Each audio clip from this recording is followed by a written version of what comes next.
Through practical strategies and actionable steps, Out the Mud teaches you how to build inner strength, tap into your full potential, and take control of your future.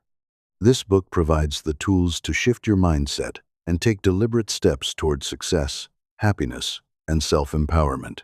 Out the Mud proves that, no matter where you come from, the power to shape your destiny lies within you. Out the Mud Strategies of Triumph and Growth, written by Almighty Tazzo. Chapter 1. Growth.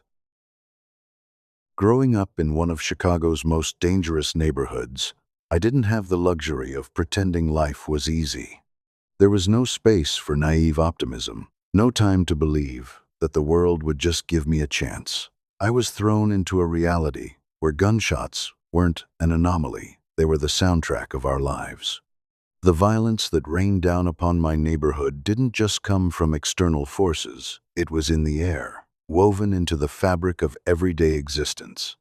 It wasn't just the external threats that shaped my world, it was the internal ones too. Surrounded by lack, the idea of a fruitful future seemed impossible to even dream about. The weight of the environment I lived in pressed down on me every single day. The streets seemed to tell me that there was only one way out, to become part of the cycle, rather than escape it. There were days when I thought that maybe that was all I was meant for, to fall in line, to become one more person swallowed up by the system of violence and poverty that defined so many lives. But deep inside, there was a flicker of something different, something more. I often felt trapped by my circumstances, suffocated by the feeling that the walls around me were closing in. I would look at others around me, people who had given up on dreams, lost their faith, people who had resigned themselves to the violence and the chaos, and I wondered if I would become like them. It was hard to see a way out when the path seemed so unclear, and every effort to rise above the circumstances was met with resistance. It was easy to believe that the deck was stacked against me, that somehow I was just another statistic in the making, destined for a life of struggle and hardship.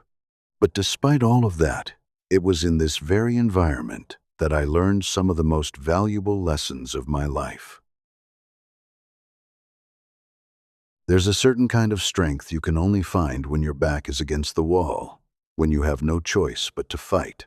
If you can grow in a place where the odds are stacked against you, where violence is a constant threat, where opportunity feels like a distant dream, then you can grow anywhere.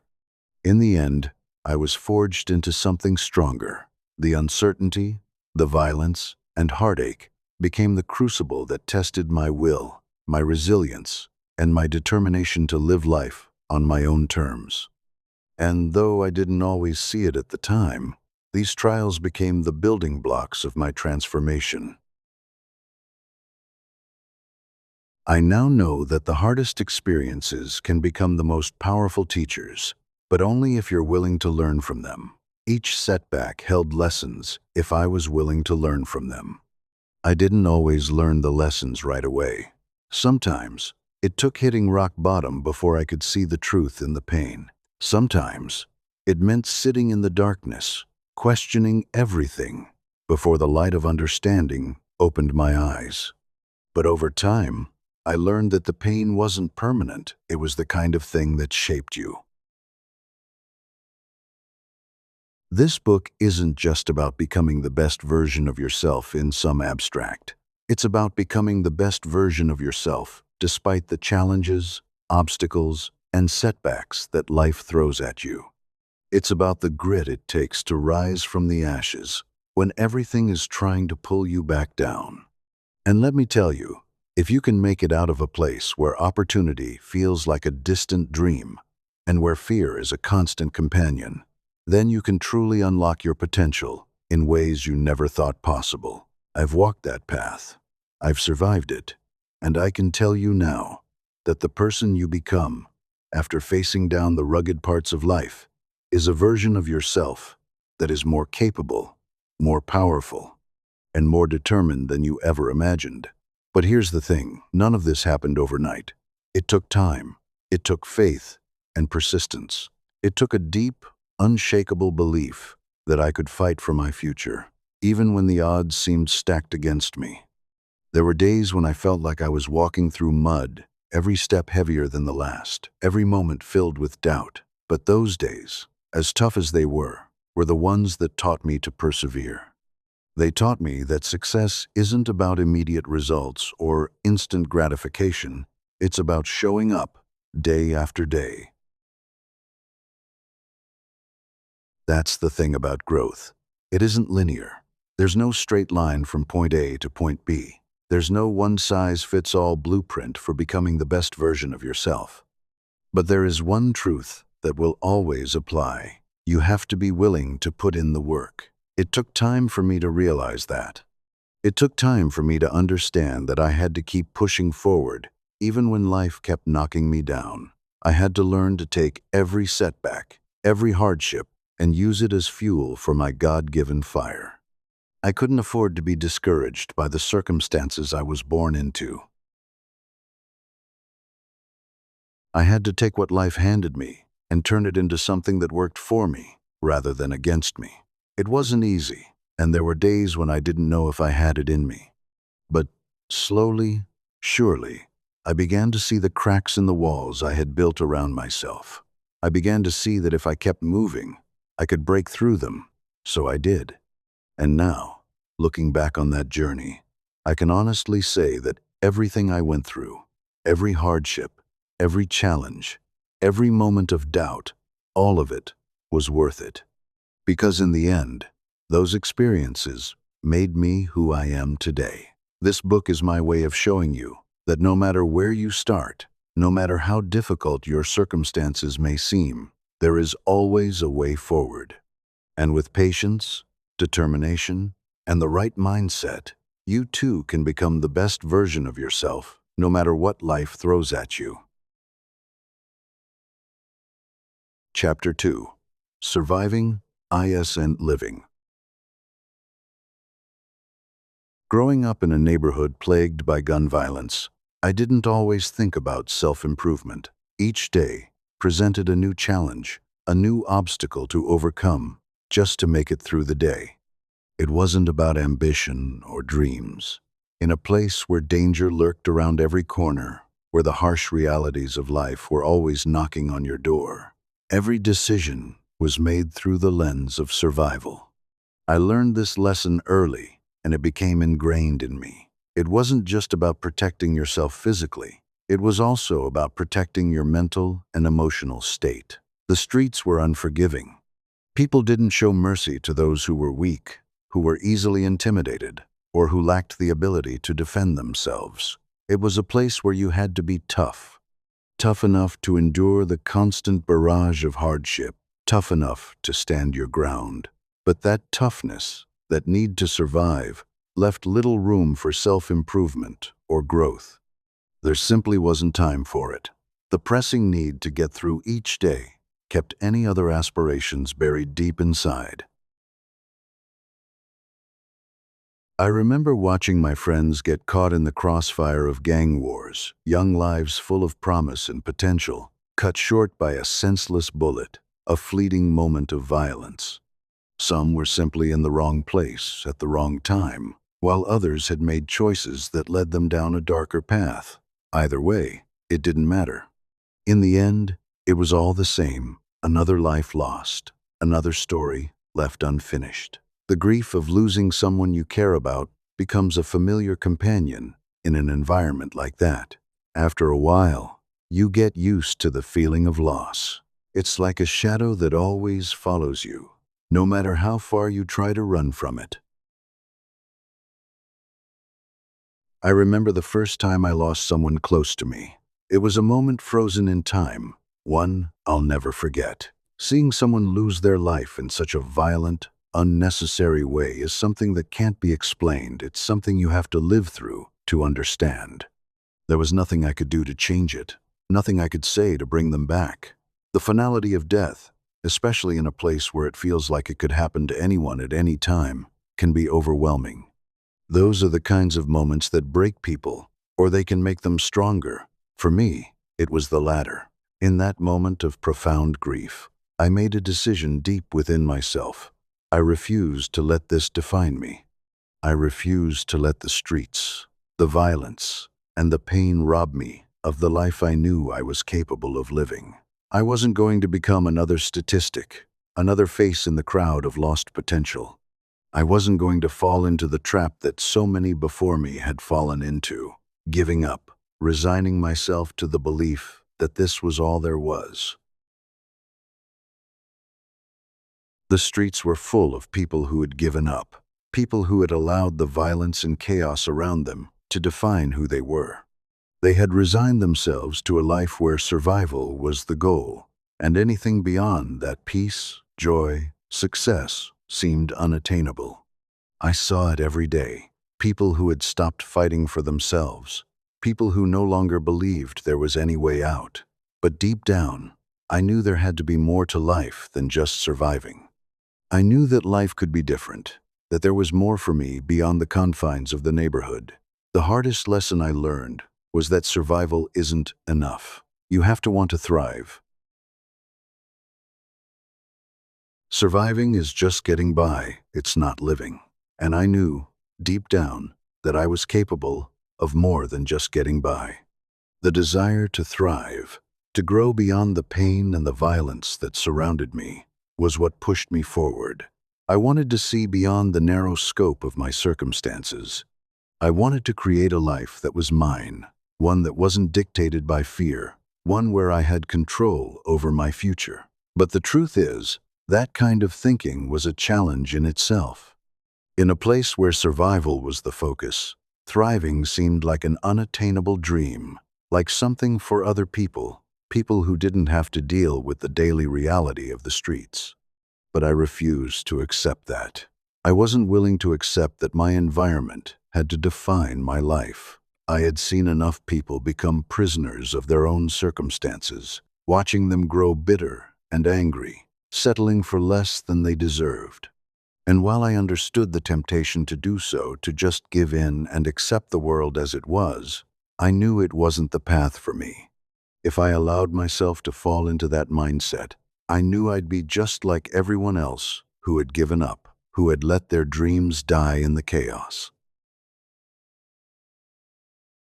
In hindsight, I realized that I was learning valuable lessons even in the midst of the chaos, lessons that I didn't fully understand at the time. Resilience, strength, patience, the ability to see beyond your immediate environment.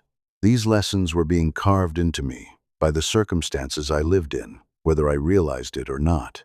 And it wasn't just the violence I had to overcome. It was also the psychological weight of living in a place where the future felt uncertain, where every day was a battle. But through it all, I held on to something, the belief that I could create something better for myself. It wasn't easy, and it wasn't fast. There were moments when I wondered if I was fighting a losing battle.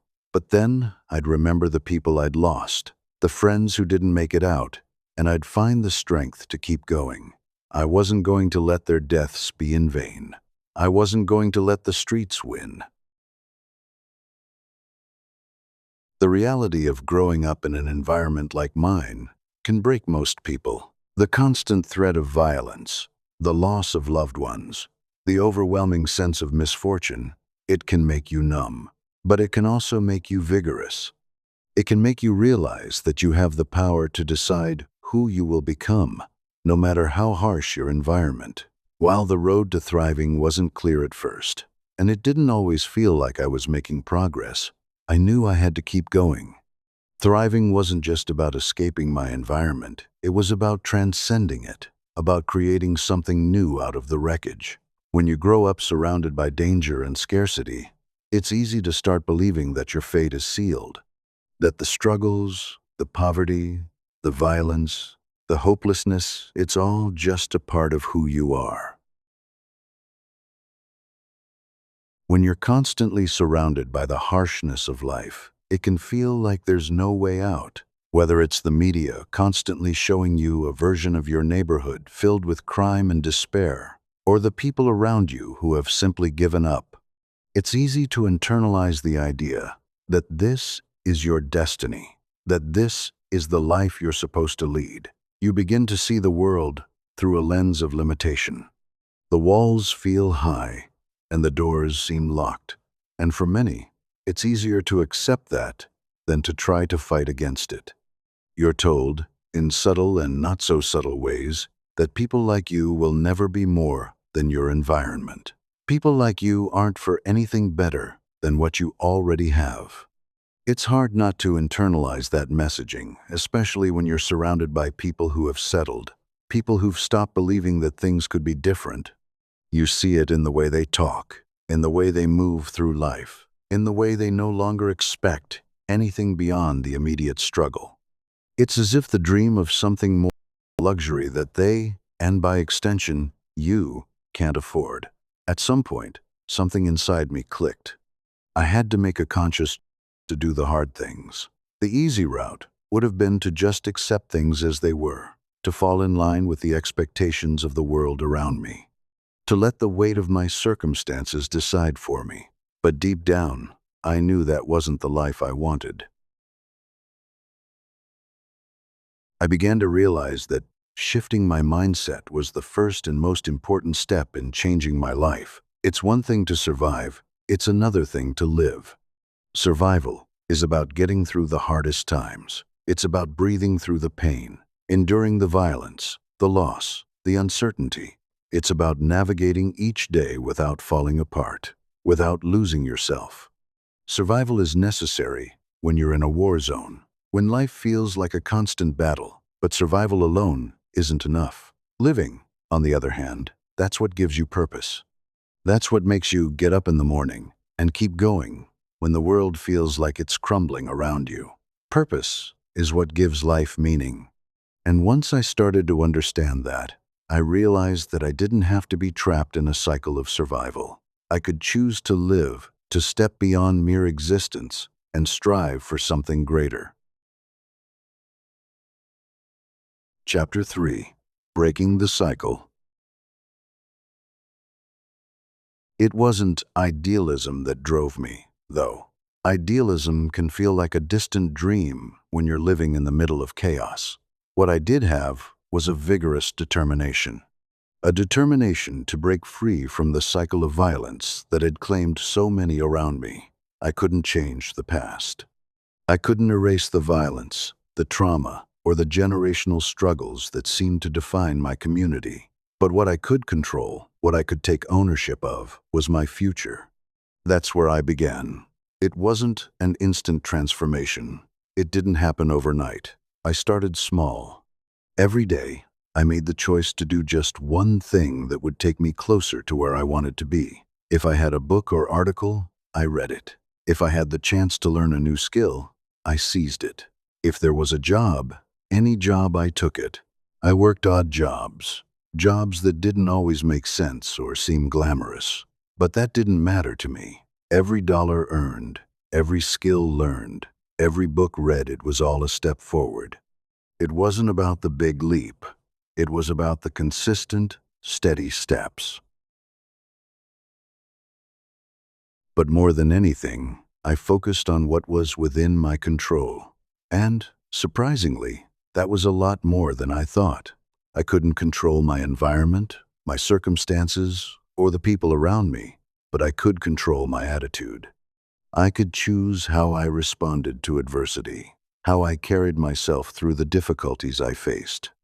I could choose my actions, whether I gave in to fear and anger, or whether I chose to act with purpose and intention. And most importantly, I could control my choices. Every day, I made decisions that aligned with my long-term goals, even when they seemed insignificant at the time. In the neighborhood I grew up in, uncertainty was a constant companion. Everything about life felt fragile, like it could fall apart at any moment. That uncertainty bred fear, but it also taught me something valuable. If you want something better, you have to take it for yourself. No one is coming to rescue you. There is no one riding in on a white horse to pull you out of the chaos and the pain. No one is going to hand you the life you want, especially when you're coming from a place where people don't expect you to succeed. It's on you to make the change. And I realized, finally, that I had to be the one to make that change. The path wouldn't clear just because I wished it. The change would happen through my effort, through my willingness to do the work, even when the road was steep and the progress felt slow. It was a hard truth to swallow, but once I accepted it, it became the fuel that powered my journey. The understanding that I was the only one who could change my life became my motivation. And the more I took responsibility for my own future, the more I realized that it was possible to change not just my own circumstances, but the lives of those around me. If I could break the cycle, then maybe others could too. The road to self-improvement is never straight, never without bumps or setbacks, but it's a road worth traveling. I began to see that life could be better, not just for me, but for anyone willing to put in the work.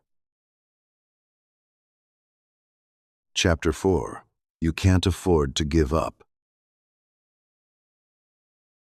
Gun violence was, unfortunately, something we grew up with, something so ingrained in the environment that it became almost impossible to imagine life without it. The streets, the corners, the alleys, they weren't just places where people walked or gathered. They were war zones, constantly marked by the sounds of sirens and gunshots. But the thing is, the violence didn't just exist on the surface. It wasn't just the gunshots ringing out at night or the constant threats of danger that you had to live with. The violence seeped into everything. It affected the way people interacted with each other, the way we built relationships, the choices people made, and the way we viewed the world. There were moments when we looked at each other and saw something different, something hard and jaded. The trauma we lived through wasn't always visible, but it was there, embedded in our behaviors, in our choices, and in the way we carried ourselves. It was an oppressive force that seemed to dictate the flow of our lives. You couldn't walk down the street without feeling its weight on your shoulders. You couldn't trust your neighbors completely. Vulnerability felt like a liability. Fear dictated where you went and who you talked to. In many ways, it was a silent force that forced its way into our very souls, altering our sense of self, our futures, and the way we saw the possibilities of life outside the violence. I remember, more than once, feeling like I was drowning in it. But in the middle of that darkness, I found something even more powerful: resilience. It wasn't something that came easily, and it definitely wasn't something my environment handed me. The streets didn't nurture resilience. In the midst of it all, I had to learn how to build it for myself, how to find strength when there didn't seem to be any left. Resilience was something I had to consciously create in my mind and soul, because the environment wasn't going to give it to me. The pressure of constantly worrying about the grief of losing people I loved and the uncertainty of each day were all weighing me down. There were moments when I wanted to just let go, when I wanted to throw in the towel and say, "What's the point?" But it was in those moments, when I thought about quitting, that I realized I couldn't afford to. I couldn't afford to give up. The streets, as unforgiving as they were, weren't going to decide who I became. They couldn't. I had to decide for myself. Every time I lost someone to violence, it felt like a part of me was taken too. Each loss reminded me that life is fragile. It's easy to take life for granted when you're not facing constant danger. But in that environment, you're forced to reckon with the preciousness of life every single day. Losing people, whether friends, family, or just people you knew from the neighborhood, became a reminder that nothing is guaranteed, that every day you live is a gift, and that you can't waste it. It's a lesson you learn early, whether you want to or not. There were times when I thought about giving up, but even in those darkest moments, something inside me fought back. I wasn't going to be another statistic. Every time I picked myself up after a setback, every time I pushed through the pain, the grief, and the overwhelming fear, I became stronger. Resilience wasn't about never falling down. It was about how many times you get back up. It was about refusing to stay down, even when everything around you is telling you to give up. Every small victory, the days I kept my head high despite the circumstances, the days I took another step forward, built my resilience.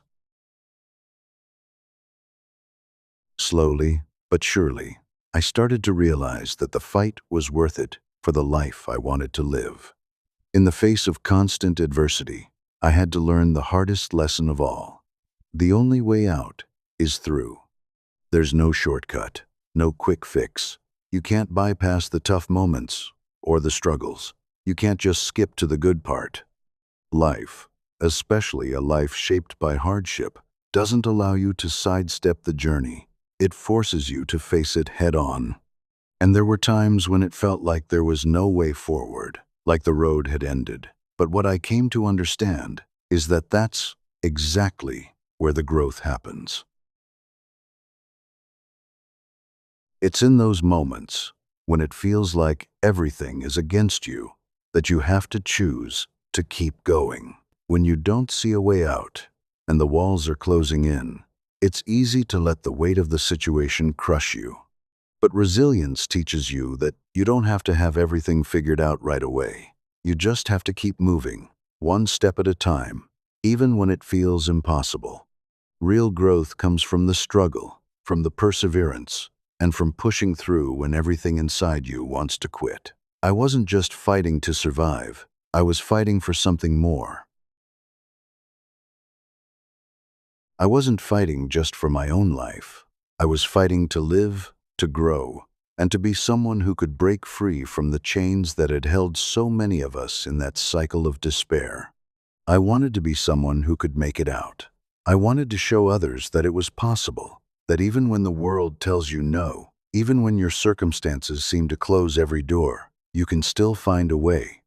I realized that resilience wasn't just a trait, it was a choice to keep fighting, a choice to refuse to let my circumstances define me, a choice to rise above, no matter how many times I got knocked down. And that's what allowed me to make it through, to show others that they too had the power to rise, to overcome, and to create a life beyond the violence and pain.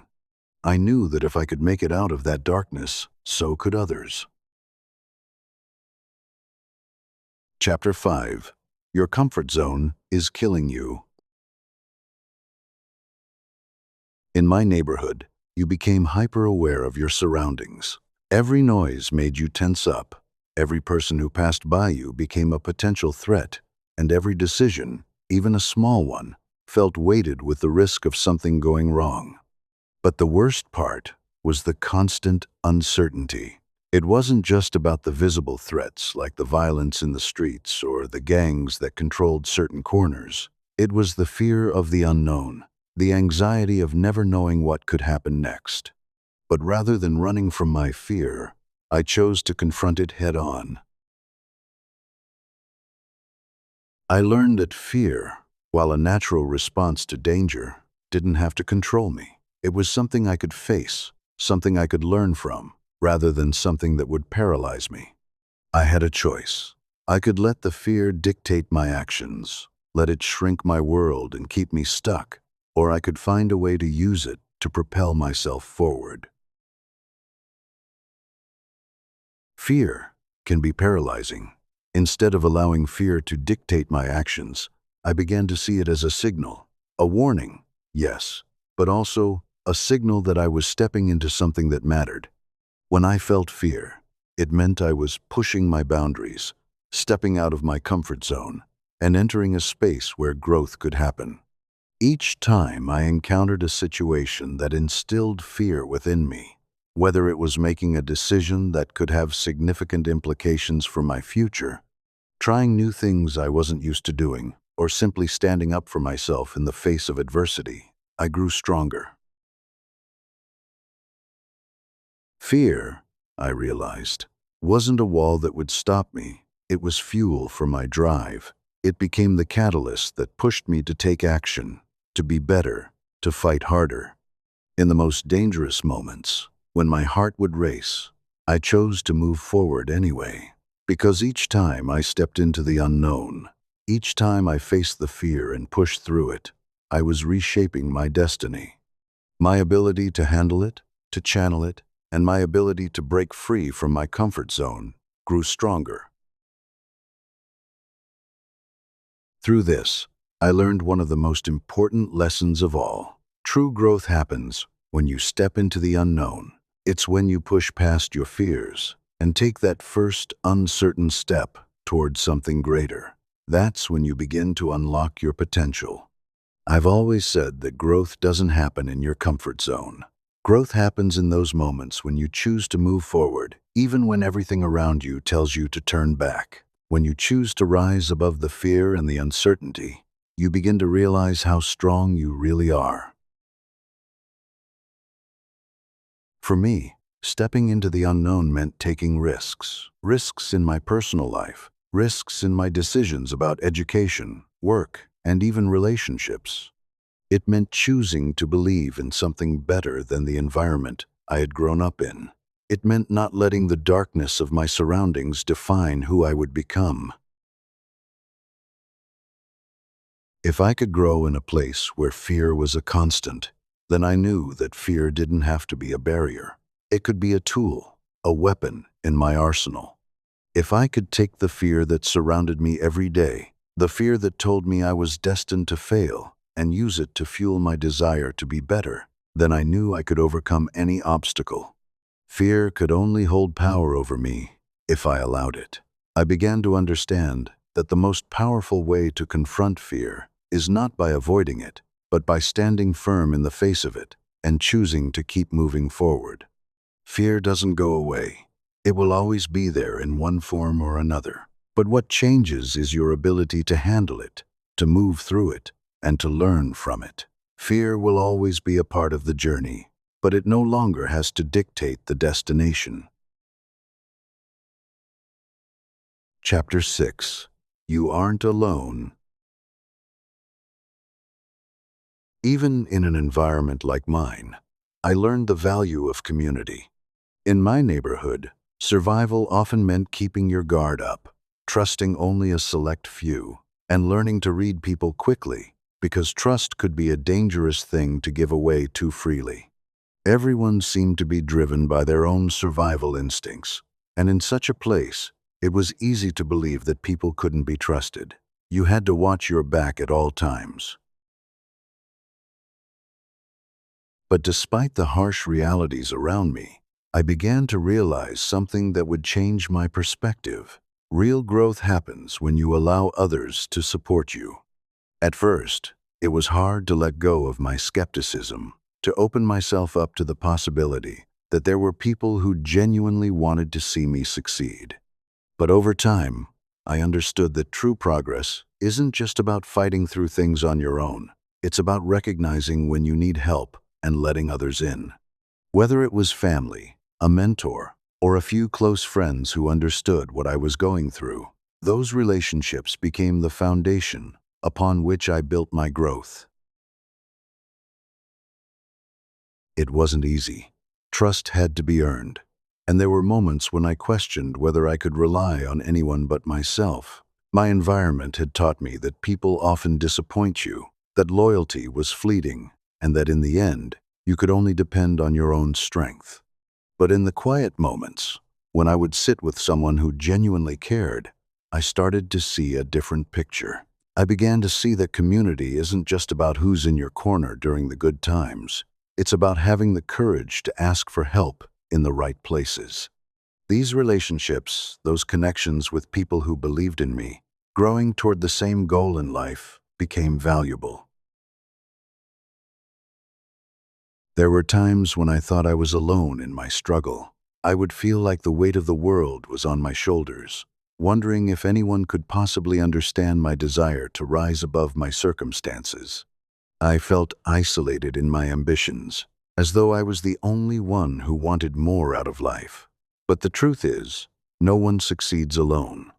No matter where you come from, no matter how hard you try to fight your battles by yourself, you need people who will hold you accountable, cheer you on, and when necessary, remind you of your worth. Accountability is everything. It's so easy to let go of your goals when no one is watching, when there's no one to remind you why you started in the first place. The temptation to give up is strong, especially when you're facing so many challenges. But the right people, those who have your best interests at heart, will keep you grounded. They'll be the ones who encourage you when you're ready to quit, who call you out when you're slacking, and who help you see your potential when you've lost sight of it yourself. They won't let you settle for less than you're capable of becoming, and they'll remind you that your dreams are worth fighting for. Sometimes, community isn't just about the people who directly support you. It's about the people you don't want to become. This was something I saw clearly in my neighborhood, where the consequences of giving in to despair were all around me. I saw the effects of people who had stopped fighting, stopped striving, and simply accepted the life they were given. It wasn't just about falling into the trap of violence and crime. It was about losing faith altogether. People would get stuck in a cycle of poverty, of addiction, or of violence, believing that it was the only reality they could ever know. And those who didn't make it out, those who got swallowed up by the very environment that once defined them, served as a constant reminder of what could happen if I didn't take control of my future. I knew that I had to make a choice. I could either become another statistic, another person who gave in to the narrative that life would always be a struggle, or I could make the decision to fight, to find a way to rise above. The people who didn't make it out weren't just victims of their environment. They were victims of their own mindset. I realized that if I wanted a better life, I had to be intentional about who I surrounded myself with and what I allowed to influence me. Community, in its best form, is a mirror. The people who are around you shape you, and you, in turn, shape them. So I began to surround myself with those who were doing the work, those who were trying to move forward. And I kept the faces of those who didn't make it out close to my heart as a constant reminder. I wasn't just fighting for myself. I was fighting for something bigger, fighting for my community, for a life that would prove that breaking free was possible. In the end, I realized that my survival was no longer enough. I needed growth, I needed purpose, and I needed people who could help me achieve those things. I couldn't do it alone, and that was the greatest lesson of all. You are not alone. You don't have to carry the weight of your past, your circumstances, or your fears alone. There are people out there who will walk with you through the struggle and who will cheer for you when you succeed. But first, you have to trust that they exist. Chapter 7. Holding on to hope. Even after all of the hardship, I found that hope was the thing that kept me going. In the darkest moments, when it felt like life was nothing but a series of setbacks and obstacles, hope became my lifeline. It wasn't just a vague, abstract idea.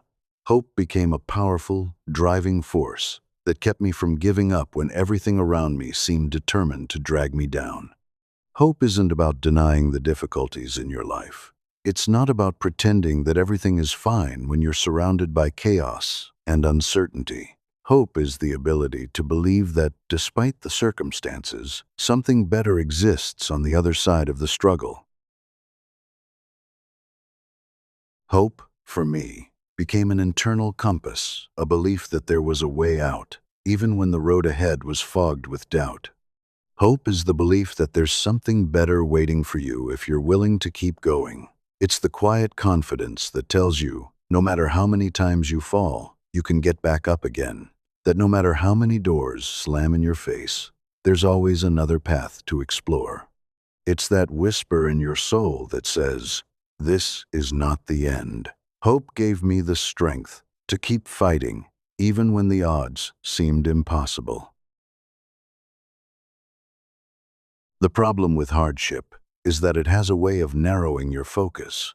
When you're in the midst of struggle, it's easy to lose sight of anything beyond the immediate pain. But hope is what allows you to lift your head up and see a bigger picture. It's the vision of a future where your potential is no longer defined by the violence, fear, or scarcity that surrounded you in your past.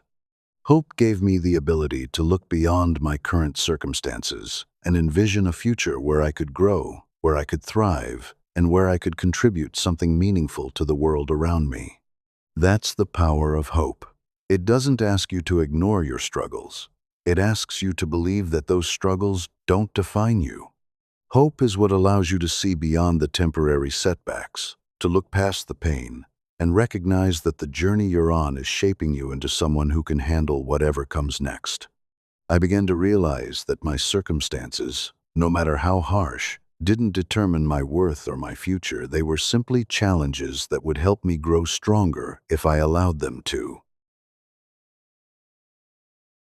For a long time, my dreams seemed out of reach, like distant stars that I could see but could never touch. But hope is what transformed those dreams from something far off into something real. It was the belief that no matter how many obstacles lay in my way, I could push through them. Hope gave me the courage to keep moving forward, step by uncertain step, even when I had no idea how things would turn out. It's what told me that as long as I kept going, there was always a chance that things could get better. Hope is also what allowed me to trust in my resilience, even when everything around me seemed to be crumbling. I didn't have all the answers, and I didn't know exactly what the future would hold, but I knew that hope would give me the strength to figure it out along the way. It didn't require perfection, just persistence, the belief that if I kept pushing forward, I would eventually find a way. What I've learned is that hope is a choice.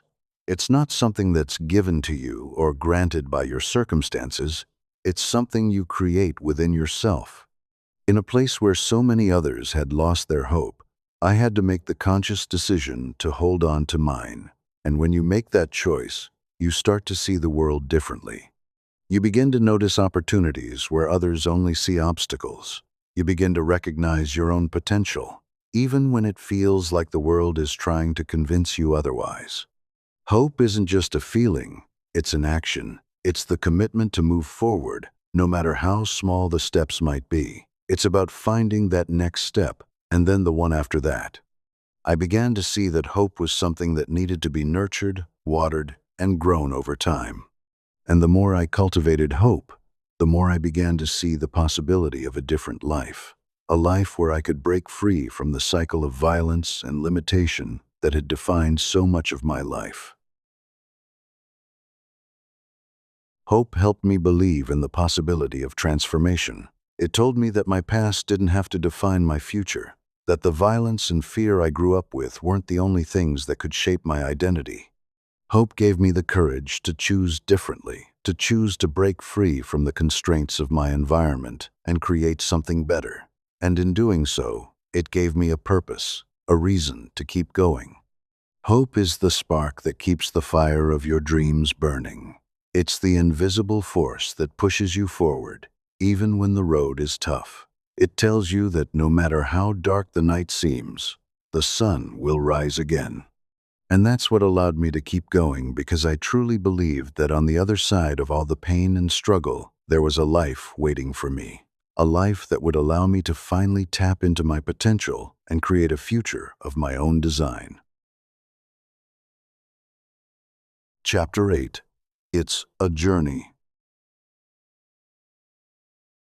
The lessons I learned in the streets, the strength, the resilience, the determination, are the same lessons that have carried me forward into the rest of my life. These weren't lessons that came wrapped in neat packages or from the pages of a self-help book. They came from the raw, unfiltered reality of living in a place where danger was a constant companion, where every decision carried weight, and where survival often felt like the only goal. But even in that environment, something extraordinary was forged in me. Through all the pain, the loss, and the hardship, I learned to develop a mindset that was about thriving despite the circumstances. The streets taught me what it truly means to be strong. It's not just about physical toughness or the ability to take hits. It's about the mental strength that carries you through when the world seems determined to break you. It's about holding on to your dignity, even when everything around you tries to strip it away. The strength, I learned, was a shield against hopelessness. I had to teach myself that no matter what the world throws at you, you can always choose how you respond. And then there was resilience. Resilience is something you can't fake. It's built over time, piece by piece, through every hardship you endure. I learned to bounce back, to keep moving forward when everything seemed to be pulling me backward. When you live in a place where loss is frequent, you learn quickly that you can't stay down for long. There is no room for self-pity when survival is on the line. Resilience wasn't just a lesson I learned, it became a habit. A muscle I had to flex every time life knocked me down. But perhaps the most valuable lesson of all was determination.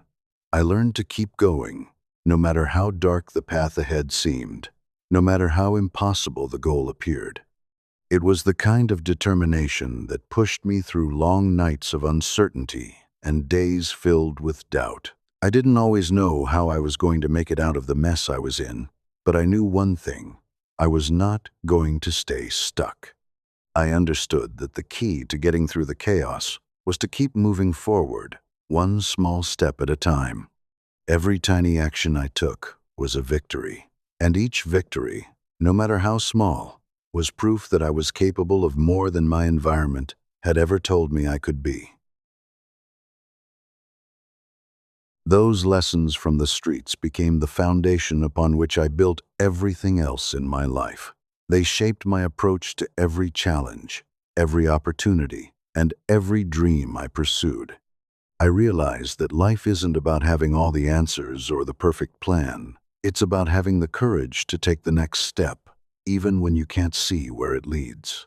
It's about learning to walk in faith, even when you're unsure. I can't count the number of times the doubt tried to pull me back into the comfort of what was familiar. But through it all, I kept pushing forward. So I pushed forward, step by step, day by day. And as I did, I discovered that the pain of my past no longer controlled me. It became the fuel that drove me to be better, to do better, and to show others that it's possible to rise above the struggles you face. I wasn't just surviving, I was learning, growing, and evolving into someone who could create a future worth living. It's about trusting the process, trusting yourself, and trusting that each step, each moment of courage, adds up to something much bigger than you realize in the moment. This isn't just a motivational speech or some empty promise, it's the truth. We all have within us the capacity to rise above our circumstances. The toughest environments are where you learn the most about your true strength. And those lessons, learned in the hardest of times, are the ones that will serve you long after the storm has passed.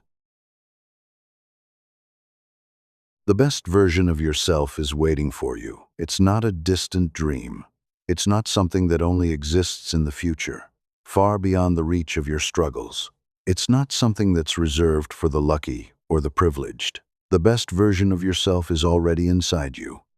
It's the version of you that has been shaped by every challenge, every setback, every moment of doubt, and every act of perseverance.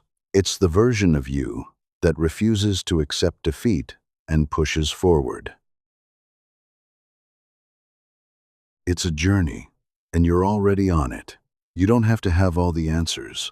What matters is that you're moving forward, step by step. What matters is that you're choosing to rise even when you don't feel like it. What matters is that you believe, deep down, that no matter where you come from or what you've been through, you have the power to create the life you've always dreamed of. The lessons I learned in the streets were the foundation of everything I've achieved, and they continue to guide me every single day. You need to believe in yourself enough to take the first step, and then the next. Keep going, and trust that the person you're becoming is worthy of the life you desire.